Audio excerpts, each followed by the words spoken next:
Kansei, I'm Kristen Achkate. Welcome to APTN National News. Thank you for joining us. Sources close to Mark Carney tell CTV News the Prime Minister will call an election on Sunday.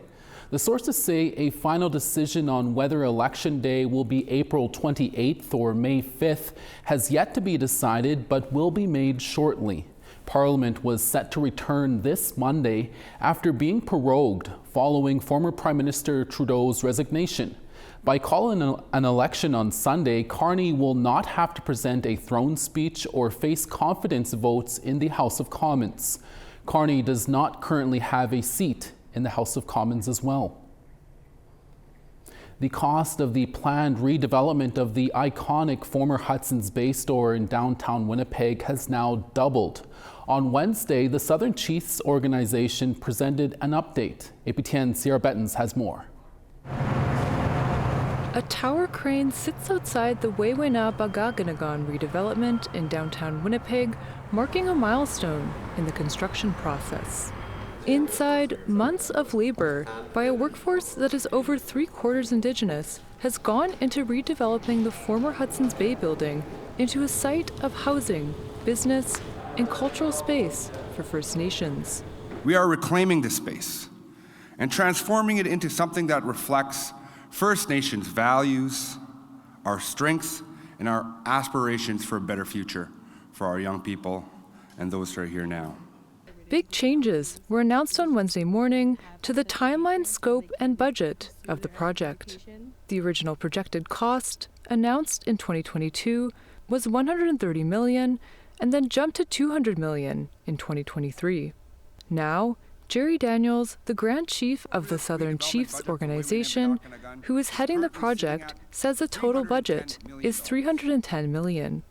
This is attributed to a combination of increasing accurate budgeting, evolution of design, and pricing since the general contractor has been confirmed.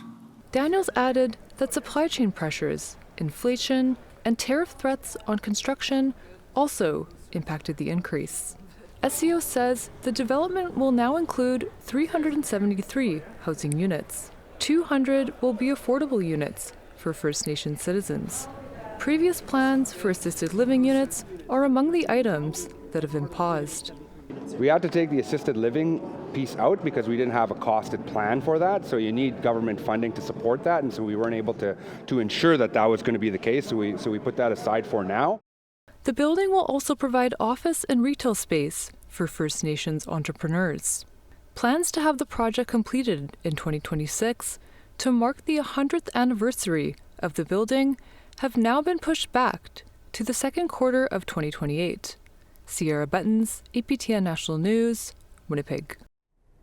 The Heiltsuk Nation near Bella Bella, British Columbia is mourning the loss of two matriarchs who died in a car accident during a hailstorm north of Campbell River. Leona and Valerie Humchit both were pronounced deceased at the scene after their SUV went off the road near Browns Bay and hit some trees last Wednesday on March 12th. Two others in the vehicle were taken to hospital with minor injuries. Leona is being remembered as a strong advocate for clean energy and being a climate leader. Valerie was also deeply committed to bettering her community and known for her immense kindness and strength. A memorial for the two stepsisters will be held in Bella Bella on March 24th with a funeral to follow on March 25th at the Bella Bella Community Hall. In a statement, Assembly of First Nations BC Regional Chief Terry Teegee said, sending prayers and condolences to the Humchit family and Heiltsuk Nation in the recent loss of Leona and her sister Valerie. Leona was a fierce advocate for First Nations women and working with the Women's Council. Leona and Val will be missed. A Midland, Ontario man convicted of second-degree murder in the vicious beating of an Indigenous medicine man, Andrew Mixamong, in 2012 is one step closer to parole. The Mixamong family, however, is calling for the man to be denied parole. CTV's Mike Arcelides reports. They literally poured beer on a medicine man and then beat him to death. What would happen if that happened to a priest?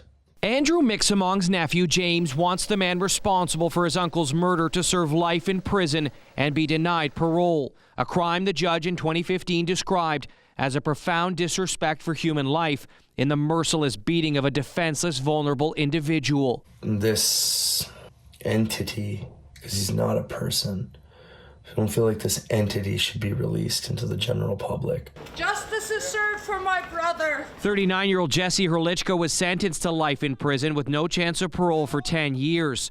Now the Parole Board of Canada has granted him a 72-hour unescorted temporary absence to visit a community-based residential facility and get accustomed to life outside prison walls. Herlichka was convicted of second-degree murder in the death of the 59-year-old First Nations elder on the night of July 6, 2012. His co-accused, Paul McClung, was released in 2022, according to the Parole Board, following a 7-year sentence for manslaughter. Herlichka blamed being drunk and high prior to killing Mixamong. He recently spent 60 days in an alcohol treatment center, according to the Parole Board, which considers Herlichka a low risk to public safety. Mixamong's family disagrees with granting Herlichka any freedoms for the senseless killing of a respected community leader while Mixamong was picking up his wife from work outside a downtown Midland deli. My uncle even told them, guys, don't do this. Make a better decision. Move on with your night. Go on with your day. No, they knew what they were doing. Mixamong died in hospital as a result of organ damage, a broken jaw and bones in his face and ribs after being slammed repeatedly into a dumpster and kicked while on the ground. Mixamong's loved ones demanding Herlichka pay for his crime in prison. No, I'm asking you to hold them accountable, because karma will. The Parole Board said Herlichka is not to consume drugs or alcohol, as he recognizes doing so causes him to become aggressive and violent. As part of special conditions imposed by the Parole Board of Canada, Herlichka is not to communicate or come into contact with family members of Andrew Mixamong. Mike Arsledy, CTV News, Midland. The Peter Ballantyne Cree Nation in northeastern Saskatchewan has recently signed a $630 million settlement with the federal government. Chief Peter Beattie says the settlement is more than just compensation. It's about Canada honoring its treaty commitments. The so-called Cows and Plows settlement was finalized earlier this month on March 5th with Crown Indigenous Relations Minister Gary Anandasangri. When First Nations signed treaty with the Crown and government of the day, promises were made to provide First Nations people with farming equipment. However, these promises were never fulfilled. The 8,300-member First Nation held a referendum. A majority of the 5,500 members who did vote approved the settlement. Peter Ballantyne says the agreement will include financial compensation, a settlement trust, and a finance code to ensure transparency. In a statement, Peter Ballantyne Chief Peter Beattie said, "For generations, our people were promised agricultural benefits that were never delivered. Now, with this agreement in place, we can invest in our communities and create economic opportunities and build stronger future for the next generation. This is not just a win for our nation, but a step toward reconciliation and fairness." Peter Ballantyne is comprised of 9 communities that span from Prince Albert to Pelican Narrows in Saskatchewan. Environmental group Greenpeace has lost a major court case over its involvement in protests in Standing Rock over the Dakota Access Pipeline. A jury in Mandan, North Dakota, just north of Standing Rock, says Greenpeace must pay the oil company more than $660 million for defamation and other damages. Energy Transfer LP, who built and owns the Dakota Access Pipeline, brought the suit against Greenpeace and the Red Warrior Society in 2019. Our Dennis Ward brings us this update. The lawsuit alleged in 2016 and 2017, Greenpeace and the Red Warrior Society were part of an unlawful and violent scheme to provide financial harm to Energy Transfer and Dakota Access and physical harm to the company's employees and infrastructure. The suit accused Greenpeace and Red Warrior Society of using the anti-DAPL platform to raise tens of millions of dollars in donations under the guise of concern over Indigenous peoples' rights. Energy Transfer also accused Greenpeace of, quote, stunning hypocrisy for leaving the land used for the camps in utterly degraded condition and sticking the state with a multi-million-dollar bill to clean up a, quote, environmental disaster. Initially, the oil company was seeking $300 million in damages. However, a jury of 9 people ruled Greenpeace must pay more than $660 million. In a statement following the ruling, Greenpeace, who had tried numerous times to change the court venue away from Mandan, said it will appeal the decision and feels the case will lead to, quote, big oil bullies around the world continuing to try to silence free speech and peaceful protest. A men's gathering in Winnipeg is helping those with some new life skills. That story when we come back. Stay with us.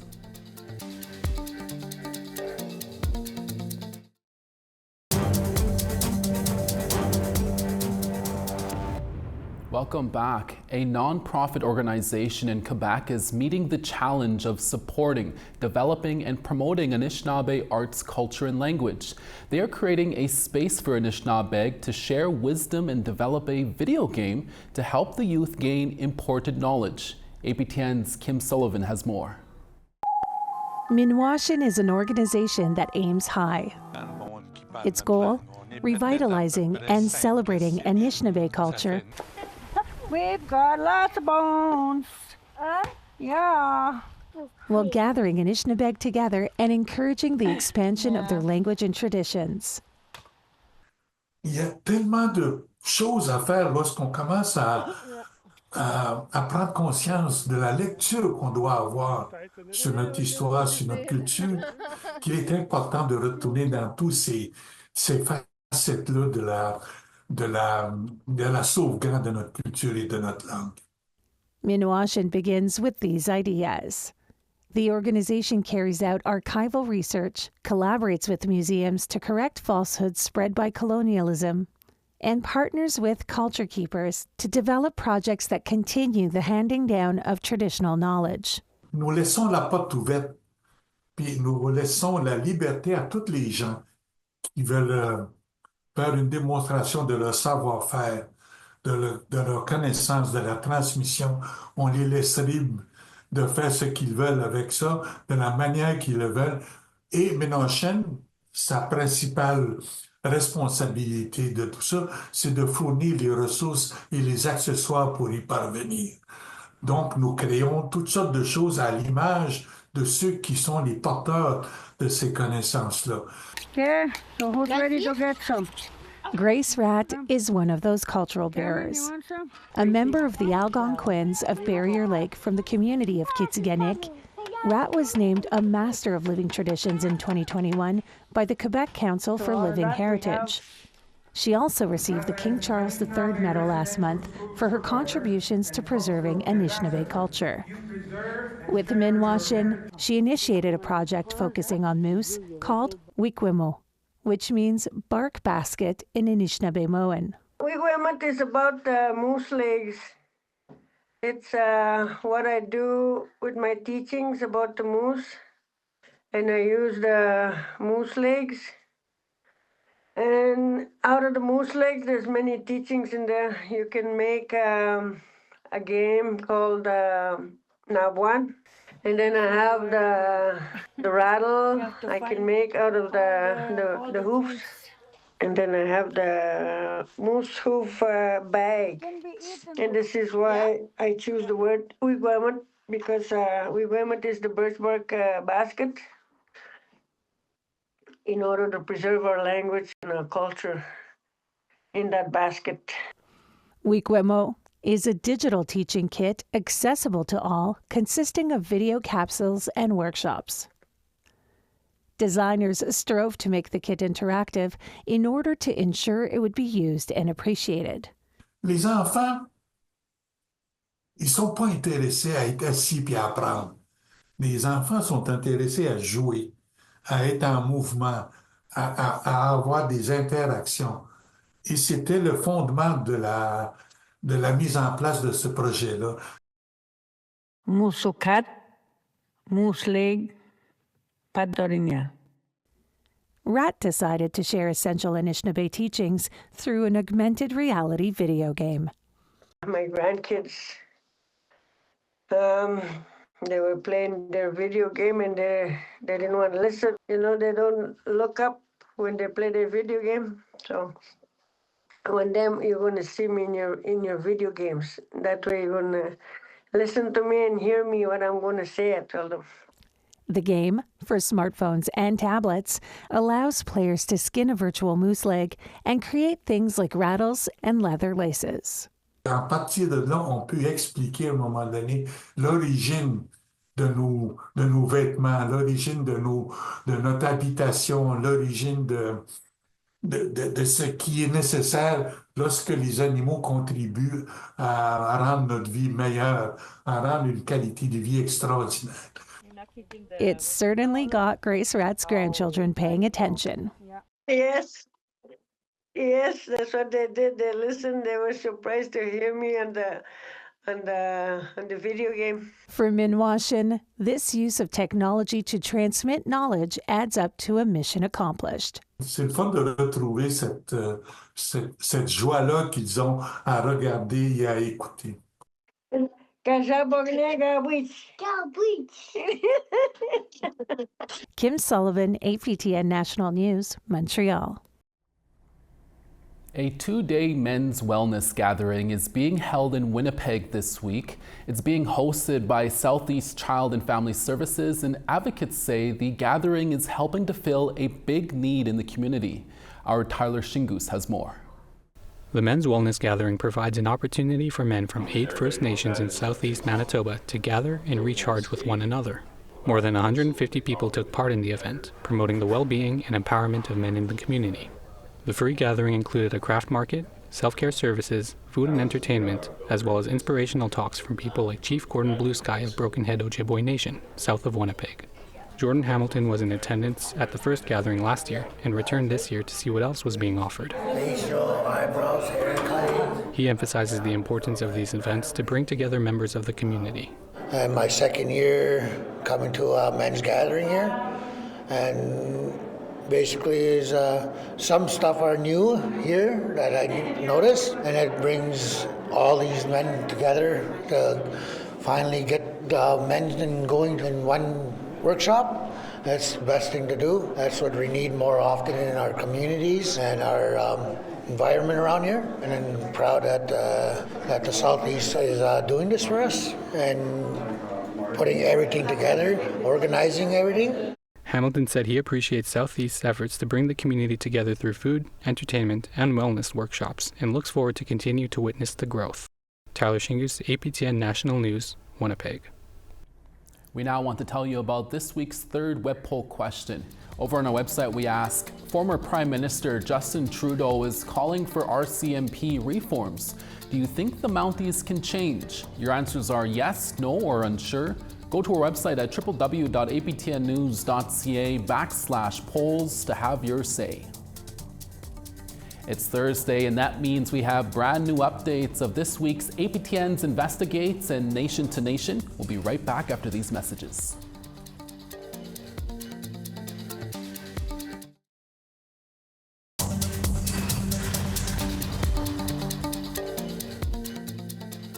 On the east, St. John's 3, Charlottetown, partly cloudy and 4.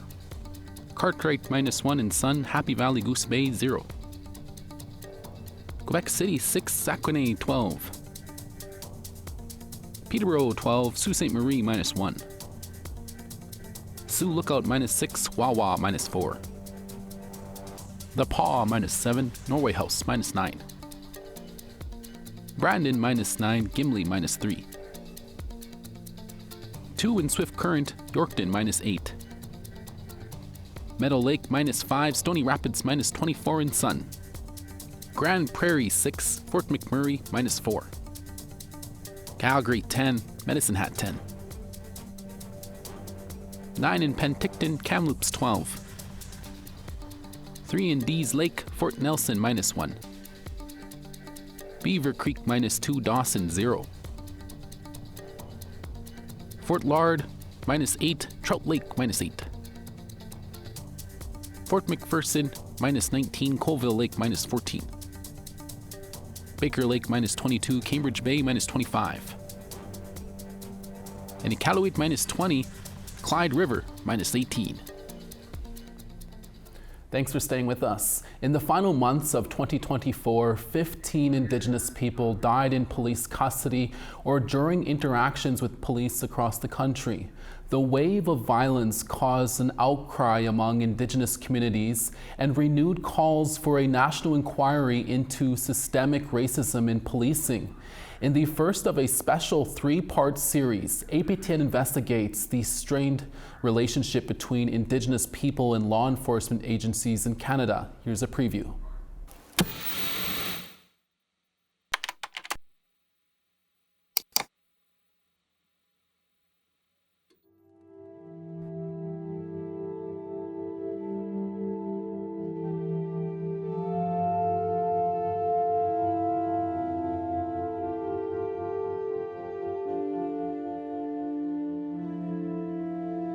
He should still be here, living his dreams, his goals. Because what they did to him wasn't okay. They shouldn't have done what they did to him. For John Wells, rodeo was a way of life. This is a picture of me and John. His mom, Edith Wells, is left fighting for justice while reeling from the loss of her son. One of the biggest things I miss about my son was his texting and calling.